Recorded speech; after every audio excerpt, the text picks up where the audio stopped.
Hello friends. तो अभी हम सीटेट पेपर 2 जो कि मॉर्निंग शिफ्ट में हुआ है, इसमें हम सीडीपी का सॉल्यूशन देखने वाले हैं। बहुत ही बेहतरीन लेवल का क्वेश्चन था, यानी कि क्वेश्चन सही था, कंसेप्चुअल था, जो कि हमें ऐसा लेवल का क्वेश्चन दिखने को अक्सर मिलता है। तो ना ज़्यादा हार्ड था ना ज़्यादा आसान था, मॉडरेट टाइप का क्वेश्चन था। तो अभी अभी हम भी एग्जाम दे के आए हैं और सीडीपी का मैच किए तो अच्छा सही रहा। तो हम चलिए उसी को देखते हैं, सीडीपी का आखिर क्वेश्चन किस प्रकार रहा। तो पहला क्वेश्चन है हमारा, पहला क्वेश्चन है कि देखिए, कहता है खराब लेखन क्षमता वाले छात्रों को अक्सर शिक्षकों द्वारा बौद्धिक रूप से असक्षम। देखिए, जो बच्चा खराब राइटिंग है, ठीक ना, सही से नहीं लिख पाता है, अगर शिक्षक द्वारा उसे बौद्धिक रूप से कम आंका गया, असक्षम यानी कमजोर आंका गया, तो यह दर्शाता है कि शिक्षकों में पूर्वाग्रह, यानी कि शिक्षक जो है एक पहले से ही एक अपना माइंडसेट जो है तैयार कर लिए है कि जो नहीं लिख पाते सही से वो बच्चे कमजोर होते। तो ये तो कहना गलत बात है। तो ये शिक्षक के लिए कहीं न कहीं ऐसा व्यवहार रखने पे विद्यार्थी के विकास को प्रभावित कर सकता है। तो जो टीचर ऐसा होते हैं जो बच्चे को पूर्वाग्रह दृष्टि से देखते हैं, तो ये तो गलत बात है। तो इस कथन भी यानी कि सही है, ऐसा टीचर जो है उसके विकास, बच्चों के विकास में भी प्रभावित कर सकते हैं। यानी कथन और रीजन जो है दोनों का दोनों सही है, और कथन जो है ये सही रीजन का सही व्याख्या भी करता है, यानी रीजन जो है कथन का सही व्याख्या भी करता है। तो आंसर हो जाएगा 3। और हम पहला ही बॉल पे आउट हो गए थे एग्जाम में, हमें लगा दोनों गलत है। नेगेटिव पॉइंट ऑफ व्यू से हालांकि दोनों गलत है, पर क्वेश्चन क्या पूछा गया है कि हाँ दोनों सही है, यानी कि एक जो खराब टीचर है उसका क्वालिटी को बता रहा है कि हाँ वो बच्चे को असक्षम मान लेगा। और ऐसा मानना, एक टीचर जो है अगर बच्चे को असक्षम मान लेगा तो फिर छात्र को आगे सीखने में उसके विकास को प्रभावित कर सकता है। यानी कि टीचर को हमेशा विद्यार्थी को अव्वल मानना चाहिए, यानी कि किसी भी क्षेत्र में अगर कमजोर है उसे कमजोर नहीं मानना चाहिए, ठीक ना। क्योंकि एनसीएफ ने हमें बताया है कि कोई भी विद्यार्थी कमजोर नहीं है, अगर वो नहीं सीख पा रहा है तो वो विद्यार्थी का गलती नहीं है, वो एजुकेशन सिस्टम का गलती है। चलिए नेक्स्ट क्वेश्चन हम देखते हैं। नेक्स्ट क्वेश्चन है कि निम्नलिखित में से कौन सा कक्षा में विविधता को बढ़ावा देने का सही तरीका नहीं है। देखिए, डाइवर्सिटी को बढ़ावा देने का सही तरीका नहीं है। तो हम ऑप्शन पढ़ते हैं कि विद्यार्थियों को उनकी अनूठी पहचान और संस्कृतियों को व्यक्त करने, हाँ विद्यार्थियों को उसका जो पहचान, उसकी जो संस्कृति है उसको एक्सप्रेस करने के लिए प्रोत्साहित करना चाहिए। पाठ्यक्रम में विभिन्न दृष्टिकोणों और अनुभव को, हाँ ये करना चाहिए, नहीं है वाला पूछा है। तो अलग अलग पृष्ठभूमि और संस्कृतियों के व्यक्तियों के बातचीत करने और विद्यार्थियों को अवसर, सही बात है, जो अलग अलग पृष्ठभूमि से आते हैं, जिसका अलग अलग संस्कृति है, उनके व्यक्तियों से, ठीक है ना, मतलब उन लोगों से विद्यार्थियों को आपस में बातचीत करने का अवसर देना चाहिए। तो ये सब तो हाँ वाला हो जाएगा। तो मेरे पास पूछा कौन नहीं है, तो पहला ऑप्शन देखते हैं, विद्यार्थियों की पृष्ठभूमि और संस्कृतियों के आधार पर पूर्वाग्रह के अनुकूल व्यवहार, जी नहीं, पूर्वाग्रह नहीं करना चाहिए, ठीक ना। तो पूर्वाग्रह के अनुकूल नहीं होना चाहिए। तो मेरा आंसर ये हो जाएगा नंबर 1, जो कि देखिए पूछा क्या गया, नहीं है। ये वाला जो है वर्ड ध्यान में रखिएगा जब भी आप एग्जाम देते हैं, क्योंकि यही सब वर्ड जो है एग्जाम में बच्चों को फंसाता है। अगला क्वेश्चन है कि which of the following is correct match learning disability और चैलेंज काउज्ड बाय इट। कौन सा करेक्ट मैच। देखिए, डिसलेक्सिया जो वो पठन विकार होता है रीडिंग से, ठीक है, डिसग्राफिया भी जो होता है ये भी नहीं होगा, डिसकैलकुलेसिया ये मैथ में होता है। तो dysgraphia impact fine motor skill and spelling, तो लेखन विकार हो जाएगा, डिसग्राफिया हो जाएगा हमारा आंसर, करेक्ट पूछा, बाद बाकी सब गलत था। अगला क्वेश्चन हम देखते हैं, स्वालीनता से जूझ रहे विद्यार्थियों को आसानी होती है। स्वालीनता, ऑटिज्म, ऑटिज्म में बच्चों को क्या आसान होता है कि परिचित और पूर्वानुमोदित दिनचर्या, यानी कि जो पहले से फिक्स है दिनचर्या उसको पालन करने में इसको आसानी होता है।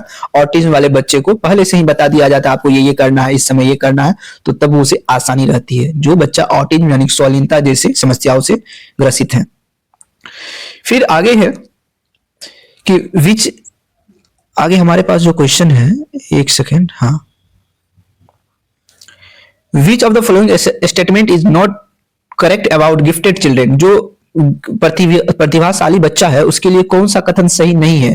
तो देखिए, प्रतिभाशाली बच्चे विशेष क्षमताओं और सामर्थ्य के साथ पैदा होते हैं जिन्हें विकसित करने की आवश्यकता है। जी हाँ, जो प्रतिभाशाली बच्चे होते हैं उसके अंदर प्रतिभा रहता है, पर उसको स्कूल के द्वारा, उसके टीचर के द्वारा, उसके इन्वायरमेंट के द्वारा उसे विकसित करने की आवश्यकता होती है, ठीक। तो ये तो सही है। एक बच्चे में एक से अधिक प्रकार की बुद्धि हो सकती है, प्रतिभाशाली बुद्धि, जी हाँ। देखिए, जो सिंगिंग में हो सकता है, डांसिंग में हो सकता है, वो मैथ में भी तेज हो, यानी कि एक ही बच्चे में अलग अलग प्रकार की प्रतिभा बुद्धि हो सकती है, जो हम हार्वर्ड गार्डनर के बारे में पढ़े थे, हम पढ़ाए, अगर नहीं देखे तो आप हार्वर्ड गार्डनर का देख सकते हैं। तो ये भी सही होगा। हमसे पूछेगा नहीं, तो नहीं वाला खोजेंगे।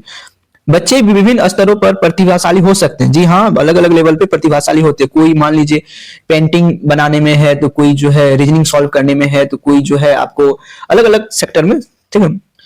कुछ में किसी प्रकार की असक्षमता भी हो सकती है। जी हाँ, किसी में क्षमता है तो किसी क्षेत्र में उसे तो मेरा जो आंसर होगा ये 2 नंबर कहता है, क्या कहता है, प्रतिभाशाली बच्चे में जिज्ञासा की भावना कम। जी नहीं, उसमें तो जिज्ञासा और कुट कुट के भरा रहता है, और कल्पना शक्ति तो और भी ज्यादा मजबूत होती है, कमजोर नहीं होती है। तो मेरा आंसर निगेटिव वाला था, तो 2 जाएगा आंसर, ठीक ना। अब आगे देखते हैं। जी हाँ, मेरा तो 6 गलत हो गया, पता नहीं, पर चलिए सही है। 6 गलत होना, 5 गलत होना, तो वो उतना तो ठीक है, उतना में कोई दिक्कत नहीं है। अगर किसी का 10-12 गलत हो गया तब तो फिर भयंकर बवंडर है, फिर भी ठीक हो सकता है अगर और सब सही गया है तो। आगे देखते हैं, एरर एनालिसिस बाय स्टूडेंट, ठीक है ना, विद्यार्थियों द्वारा त्रुटि का विश्लेषण, ठीक है ना, स्वयं त्रुटि का विश्लेषण, यह अधिगम प्रक्रिया के लिए एक निरर्थक। जी नहीं, विद्यार्थी अगर स्वयं का गलती खोज लेता है तो वो तो सार्थक प्रक्रिया हो गया, अधिगम प्रक्रिया में निरर्थक तो होगा नहीं। विद्यार्थियों को समझ और अधिक फासला नहीं। जी नहीं, विद्यार्थियों को समझ में और अधिक फासला नहीं, वो सही चीज है। विद्यार्थी अगर स्वयं अपना गलती को खोज लेता है तो वो अच्छी बात है, मतलब समझ में और ज्यादा बैठेगा, फासला नहीं बनेगा। विद्यार्थी में अधिक संज्ञानात्मक कौशलों में बाधा नहीं डालता है। जी, ये तो नेगेटिव वर्ड हो गया, ठीक है ना, बाधा तो डालता नहीं। तो मेरा आंसर होगा विद्यार्थियों के अधिगम को स्मृति बनाए रखने के लिए सहायता पर। जी हाँ, स्मृति उसको याददाश्त बनाने के लिए सहायता, अगर बच्चा खुद से अपना गलती ढूंढ लेता है। जैसे आज हम गलती किए थे केमिस्ट्री वाले, जो चाइना रोज था, चाइना रोज में एसिड बेस वाला रिएक्शन से कुछ क्वेश्चन था, हम थोड़ा सा मिस्टेक कर दिए थे, जो कि मेरा पढ़ा हुआ था, मिस्टेक के चलते गलती हुआ। तो स्वयं का जो अगर विश्लेषण, त्रुटि विश्लेषण कर लीजिए तो वो हमेशा के लिए स्मृति यानी कि याद रह जाएगा। याद से बात आया तो याद जब इस चीज को आप रखिएगा वो चीज रहेगा नहीं, जो चीज आप भुलाना चाहिएगा वो बार बार याद आएगा। चलिए अब उसको मत याद कीजिए, जो है आगे उसको देखिए। हाँ, आगे है कि घोषणात्मक और प्रतिक्रियात्मक ज्ञान के संबंध में निम्नलिखित में से कौन सा कथन सही है। तो यह जो है आमतौर पर कार्य उन्मुख होता है, ठीक है ना, पॉजिटिव होगा, कार्य उन्मुख होता है आमतौर पर। और ये तथ्यात्मक ज्ञान बता, जी नहीं, ये निगेटिव वर्ड। घोषणात्मक ज्ञान इस बात पे जोर देता है कोई चीज कैसी कर, जी नहीं, ये इस पे भी नहीं। घोषणात्मक ज्ञान को विश्लेषणात्मक ज्ञान के रूप में नहीं। तो पहला मेरा जो है, पहला वाला क्या होगा, सही होगा। अब हम आगे देखते हैं, तो ये अच्छा क्वेश्चन था। आगे है क्वेश्चन की, जिन विषय वस्तुओं को मौजूदा संज्ञानात्मक संरचना के विस्तार या संशोधन की आवश्यकता होती है, उसे सीखने में क्या होता है। एक सेकंड, क्वेश्चन जो है उधर कट रहा है, हम इसको थोड़ा सा छोटा करते हैं। हाँ, तो जिन विषय वस्तुओं को मौजूदा संज्ञानात्मक संरचना के विस्तार संशोधन की आवश्यकता पड़ती है, उसे सीखने में ज्यादा समय लगेगा और वे ज्यादा स्मृति तक, ठीक है, लंबी स्मृति तक बने रहते हैं। तो यहाँ जो आंसर होगा 3, ठीक ना। हम तो कम स्मृति तक बने रहते ये बनाए थे, पर जो है गूगल भाई साहब जो आंसर हमें 3 बताया, तो उस हिसाब से देख लीजिएगा, आप लोग भी मैच कर लीजिएगा। हालांकि आप लोग क्वेश्चन देखिए, एंजॉय कीजिए क्वेश्चन को, कितना अच्छा लेवल का क्वेश्चन सेट किया है, मजेदार क्वेश्चन है। आगे क्वेश्चन है, आगे जो क्वेश्चन आप लोग को दिख रहा होगा कि शिक्षकों को बच्चों को ऐसे प्रश्न पर ध्यान केंद्रित करने की प्रोत्साहित करनी चाहिए, जैसे कि मेरा सीखने का लक्ष्य क्या है, वहां पहुंचने के लिए मुझे क्या चीज की जरूरत होती है। जी हाँ, बच्चों को ऐसे प्रोत्साहित करना चाहिए कि हाँ हम क्या सीखेंगे इसमें, फिर वो सीखने के लिए हमें क्या क्या चीज की जरूरत है। अगर आप पढ़ाए होंगे क्लास में तो आप लोग को ये सब एक्सपीरियंस आया होगा। जब छात्र समझते हैं उनके काम के प्रदर्शन और आत्ममूल्यांकन कैसे किया जाए, तो वे समझ का उपयोग खुद को सीखने और अपनी प्रगति करने में मदद करता है। जी हाँ, दोनों जो है स्टेटमेंट सही है, पर ये एक दोनों से मैच नहीं कर रहा है, यानी कि मैच भी कर रहा है, यानी सही व्याख्या भी कर रहा है। तो इस हिसाब से हमारा जो आंसर हो जाए, ये थर्ड हो जाए, ए और आर दोनों सही है, और ए जो आर की सही व्याख्या भी करती है। अगला क्वेश्चन हम अगर देखें तो क्वेश्चन है कि खोज अधिगम में निर्देशित खोज आधारित उपागम, ठीक ना, खोज आधारित उपागम यानी कि जो बच्चा है ना स्वयं का ज्ञान खोजे, ठीक ना, स्वयं उसको अवसर मिले, ठीक ना, अपना नॉलेज को क्रिएट करने का, रचनात्मक, ठीक ना, तो शिक्षार्थी को स्वयं के लिए ज्ञान रचना करने का अवसर प्रदान किया जाए। सही बात है, यही होगा आंसर। देखिए और भी देखिए कैसे कैसे नेगेटिव वर्ड को घुसाया है। शिक्षक को तानाशाह, जी नहीं, शिक्षक तानाशाह नहीं, शिक्षक एक फैसिलिटेटर के तौर पे काम करेगा, सुविधा दाता के तौर पे, ठीक ना। शिक्षार्थी श्रोताओं के रूप में काम कर, नहीं, ये एक्टिव लर्नर है, जो विद्यार्थी वो एक्टिव लर्नर है, याद रखिएगा, ये श्रोता सिर्फ सुनेगा नहीं है, ठीक ना, ये अपने ज्ञान का सृजन खुद करेगा। टीचर सिर्फ क्या करेंगे, फैसिलिटेटर के रूप में काम करेंगे। शिक्षक द्वारा किसी भी प्रकार हस्तक्षेप के बिना से शिक्षार्थी को उसको हाल पे क्यों छोड़ देंगे भाई, उसको जेडपीटी देंगे, यानी कि सपोर्ट देंगे, स्कैफोल्डिंग देंगे। किसी पूर्व योजना या पूर्व ज्ञान की आवश्यकता नहीं होती, तो ये सब ऑप्शन नहीं होगा, डायरेक्ट हमारा जो आंसर एक होगा। आप भी इसी प्रकार एग्जाम में सॉल्व कीजिएगा, आप छांटते हुए आंसर को बनाइएगा, तो जो सीडीपी का क्वेश्चन है वो ज्यादातर सही रहेगा। फिर निम्नलिखित में कौन सी रणनीति बच्चों में वैचारिक समझ को विकसित करने के लिए प्रभावी नहीं है, ठीक है ना। तो जैसे आप बच्चों को परिभाषा ज्यों का त्यों याद करने, रट लेने के रटना, तो फिर बच्चों में समझ विकसित नहीं करेगा, वैचारिक जो समझ है वो जो है ना विकसित नहीं। रटना उठना गलत बात है, बच्चों को समझना चाहिए, ठीक है ना, रटाना नहीं चाहिए। अभी भी बहुत सारे जगह बच्चों को सिर्फ रटवा दिया जाता है, इतना बड़ा बड़ा लिख दो, उसको बच्चा रट लेता है, बच्चा भी खुश होकर के एग्जाम में नंबर ले आता। एनसीएफ का था रटना मना है, लर्निंग विदाउट बर्डिंग, ठीक है ना, मतलब बिना बोझ का पढ़ाई होना चाहिए, बच्चे एंजॉय के साथ पढ़े क्लास में, उसको लगना चाहिए खेल खेल में पढ़ाई हो रहा है। चलिए हम आगे बढ़ते हैं। एक सक्रिय माध्यमिक विद्यालय है, इसके सैद्धांतिक, देखिए एक माध्यमिक विद्यालय है जहाँ पे बहुत सारे बच्चे आएंगे पढ़ने के लिए, बहुत सारे सोसाइटी यानी कि समुदाय के होंगे, तो उसके सैद्धांतिक किस प्रकार होना चाहिए, तो देखिए सामाजिक रचनावाद होना चाहिए, ठीक ना, अलग अलग जाति के अलग अलग धर्म के लोग रहते हैं, तो उसमें आपसी भाईचारा होना चाहिए, बच्चों को अभी से सिखाना चाहिए कि हमारा समाज एक है, मिलजुल के रहना चाहिए, तो उस प्रकार के रचनावाद को हम सामाजिक रचनावाद कहेंगे। आगे है हमारा क्वेश्चन है, हाँ बहुत अच्छा क्वेश्चन है कि समानुभूति यह समझने की योग्यता पर निर्भर कर दूसरों की भावना और उनकी भावनाओं का अनुमान। देखिए समानुभूति मतलब दूसरे की भावनाओं को हम समझ सकते हैं, ठीक है ना, अगर कोई दुख महसूस कर रहा है तो उसको देख करके हमें भी अगर दुखी मन हो रहा है, ठीक है, तो ये हुआ एक समानुभूति। अगर कोई मान लीजिए दुखी है, उसको हम कहेंगे अरे तुमको ये हो गया, ऐसा नहीं होना चाहिए था, तुम्हारे साथ बहुत गलत हुआ, ये रॉन्ग है। हमें भी अगर दुखी है तो हमें भी उसको फीलिंग को महसूस करना चाहिए, ये है समानुभूति, ठीक है ना, तो समानुभूति सही बात है। और अगला है दिया कि क्या है दिया कि भावनाएं और संज्ञान एक दूसरे से संबंधित, जी नहीं, जो इमोशन है जो नॉलेज है वो एक दूसरे से संबंधित है, यानी कि ए तो सही है और आर बिल्कुल गलत है, ठीक है ना, भयंकर गलत है, बिल्कुल का भयंकर वाला गलत है। आगे क्वेश्चन है कि एक माध्यमिक स्कूल में शिक्षक, देखिए आप शिक्षक बनिएगा तो किस प्रकार जो है रणनीति होना चाहिए कि बच्चे स्व प्रेरित यानी खुद से मोटिवेटेड हो शिक्षार्थी, ठीक ना, तो किस प्रकार सक्षम बनाया जा सकता है, तो क्या उसे पाठ्य पुस्तक को दिए गए प्रश्नों को अच्छी तरह लिखवा कर, जी नहीं, तो अच्छी तरह लिखवा देंगे पढ़वा देंगे, ये तो गलत काम है ना, बच्चे स्व प्रेरित कैसे होंगे। क्या सत्र के अंदर वस्तुनिष्ठ प्रकार के परीक्षण पर जोर देंगे, नहीं नहीं ये भी गलत है। पूरे किए गए प्रत्येक कार्य के विभिन्न प्रकार का पुनर्वलन प्रदान, नहीं।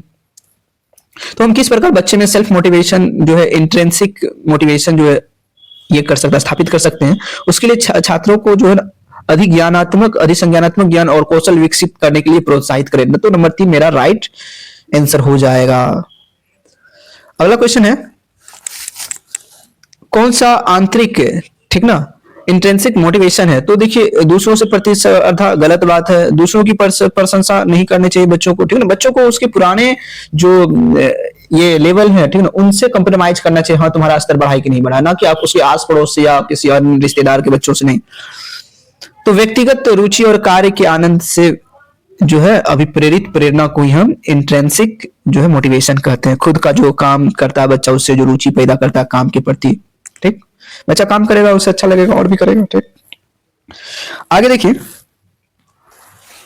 क्वेश्चन है क्या कि किसी व्यक्ति का जैविक रूप को निर्धारित जेंडर अपने साथ वे सभी विशेषता लाता है जो किसी सामाजिक रूप से निर्मित जेंडर को परिभाषित करती है।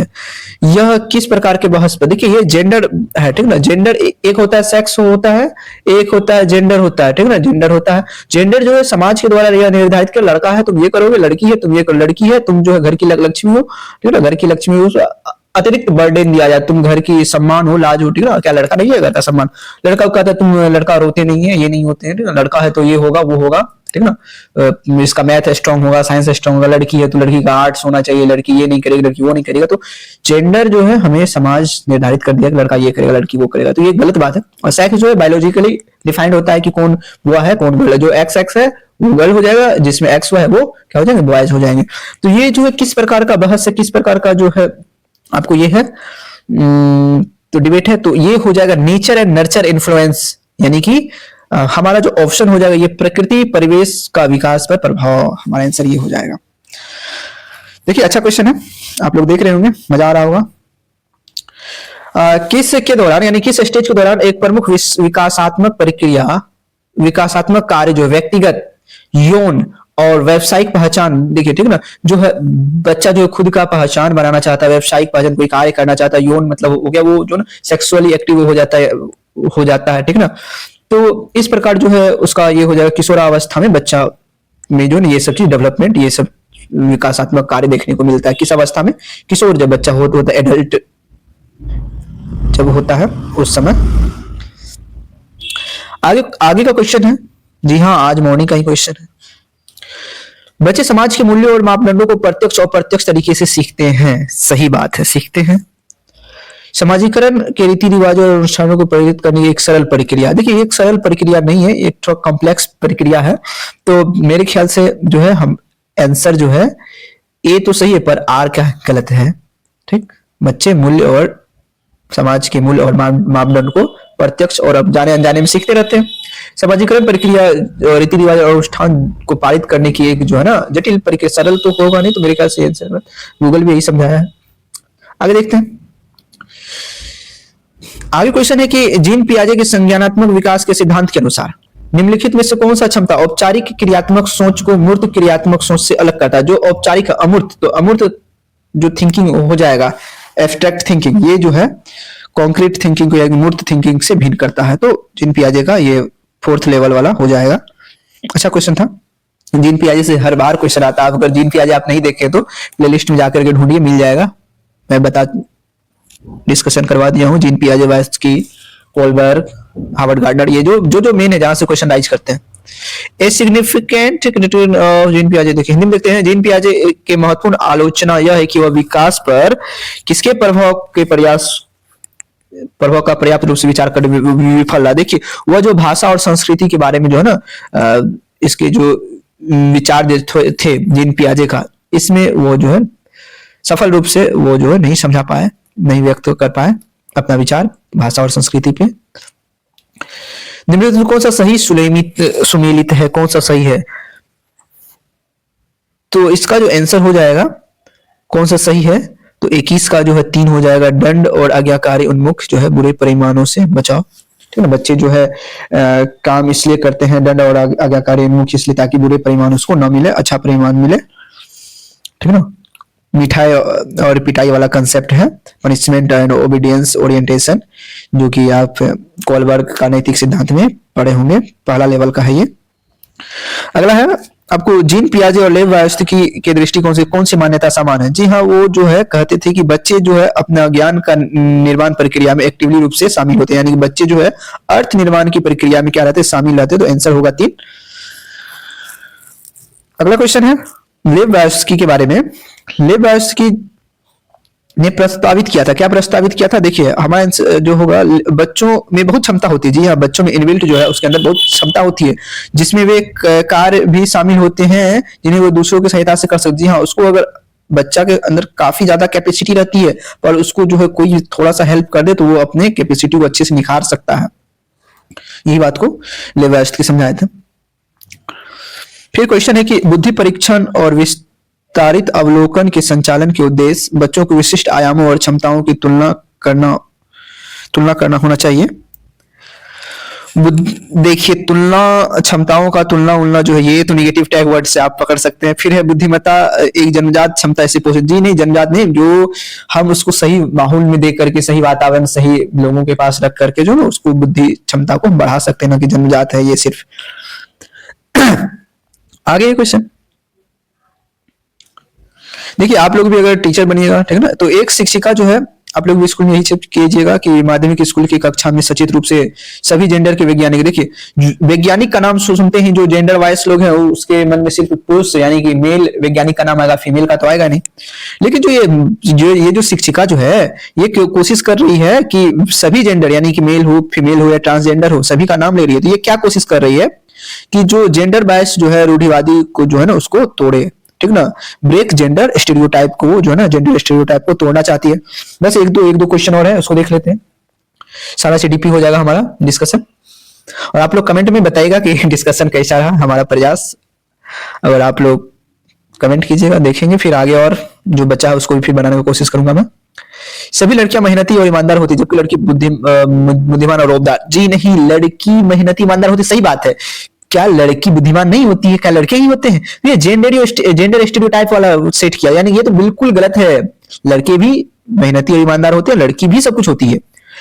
तो ऐसा फर्क नहीं होना चाहिए बच्चों के बीच, जेंडर में भेदभाव नहीं होना चाहिए। एनसीएफ यही बोलता है, जो हमारा न्यू एजुकेशन पॉलिसी है, सीडीपी है, यही बोलता है हमें। दो विशिष्ट जैविक मस्तिष्क लड़कियों और लड़कों के शारीरिक संज्ञानात्मक कौशल के व्यक्तित्व और स्वभाव में सभी मतभेदों का उत्पादन करते हैं। तो यहाँ जो है ना, मतभेद नहीं होना चाहिए, लड़का रहे लड़की रहे। तो एक्सेप्शन और रीजन मेरा दोनों का दोनों एब्सोल्युटली रॉन्ग है, गलत है। आगे देखिए क्वेश्चन क्या दिया है। विद्यार्थियों को सीखने की प्राथमिकताओं में व्यक्तिगत विभिन्नता को किस रूप से देखना चाहिए? सामान्य रूप से विविधता को सामान्य रूप से देखना चाहिए, ना कि बच्चा को विकासात्मक कमी। ये तो फिर कमी, तो ये तो नेगेटिव टैग वर्ड हो गया।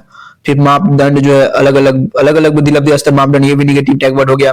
कुछ बच्चों में संज्ञानात्मक, जी नहीं, वो बौद्धिक असमानता नहीं है, ठीक ना। बच्चे अगर नहीं सीख रहे हैं तो इसका मतलब ये नहीं वो कमजोर है, ठीक ना।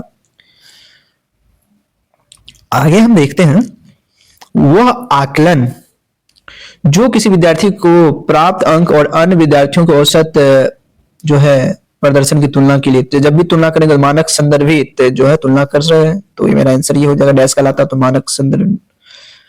अगला क्वेश्चन है, कितना क्वेश्चन, बस एक दो क्वेश्चन और है। कक्षा आकलन के बारे में कौन सा कथन सही नहीं है? सही नहीं है, कक्षा आकलन सही नहीं। आकलन छात्रों को अध्ययन करते समय संज्ञानात्मक प्रक्रियाओं को प्रभावित करती है, आकलन सही नहीं है। चलिए और आगे देखते हैं। आकलन अपने आप में सीखने के अनुभव के रूप में काम करती है, ये तो सही और सही है, तो ये दोनों सही है, ये दोनों तो सही है। आगे देखते हैं, आकलन जो है छात्रों को सीखने में डर तनाव, जी नहीं, डर तनाव नहीं। आकलन मानकीकृत और मानक, जी नहीं, मानकीकृत नहीं होना चाहिए, नेगेटिव टैग वर्ड है। डर तनाव भी नेगेटिव टैग वर्ड है।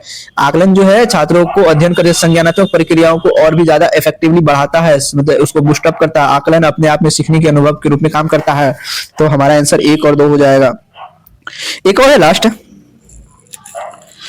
ये क्वेश्चन हम भी उस समय एग्जाम का प्रेशर रहता, थोड़ा मिस्टेक हो गया था हमसे भी। निम्नलिखित में से कौन सा प्रश्न विद्यार्थियों के उच्च स्तरीय आलोचनात्मक और विश्लेषणात्मक चिंतन, देखिए आलोचनात्मक और विश्लेषण करेंगे, उसकी आलोचना करेंगे, तो एक ही घटना को दर्शाने वाले 2 अखबार को का लेख अगर पढ़ेंगे तो उससे हमें आलोचनात्मक और विश्लेषण जो है, मतलब कोई कुछ लिखा उसी चीज के बारे में, जैसे नहीं होता है कि हम मान लीजिए हम ही है तो मेरे बारे में कोई आदमी कुछ और कहेगा, जो मेरा निगेटिव लोग है, जो मेरे से एंटी है, वो कुछ और लोग कहेंगे, जो मेरा दोस्त है जान पहचान वो आपको सही बात बताएगा। तो उसी प्रकार अगर एक ही चीज को अगर 2 अलग अलग लोगों से जानिएगा तो आलोचनात्मक और विश्लेषणात्मक चिंतन को वो बढ़ावा देगा, ठीक ना। तो ये एक ही घटना को दर्शाने वाले 2 अखबार को लेखों में निहित मान्यता को पहचान कर। तो थैंक यू, कैसा रहा ये सेशन आप लोग जरूर बताइएगा। और यह था आज सुबह मॉर्निंग शिफ्ट का सीडीपी, और बहुत ही ठीक अच्छा लेवल का था, कंसेप्चुअल था, मतलब आप बना सकते थे, मतलब बहुत अच्छा लगा होगा बनाए होंगे तो थैंक यू।